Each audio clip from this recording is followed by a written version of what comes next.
Hey everyone! Today we're making one pot macaroni and cheese with a breadcrumb topping.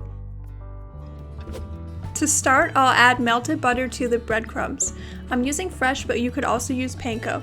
Spread it on a pan and bake at 350 Fahrenheit for 10 minutes or until golden brown.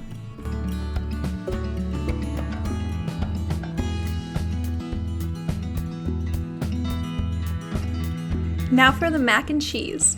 Add your milk to a pot. If you don't have evaporated milk, you can easily use half and half or regular milk.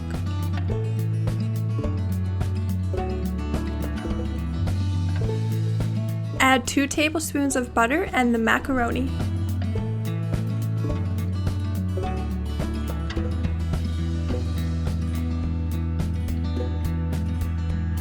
Cook on medium to low heat, and as soon as the macaroni is cooked, turn off the heat because it will continue to thicken as it sits.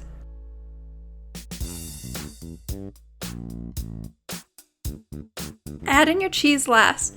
You don't want the cheese to cook much as it may separate and change the texture of the dish.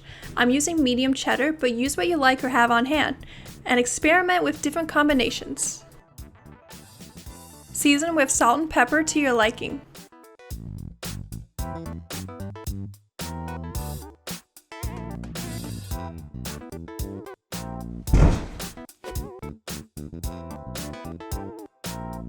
Top with the breadcrumbs and enjoy!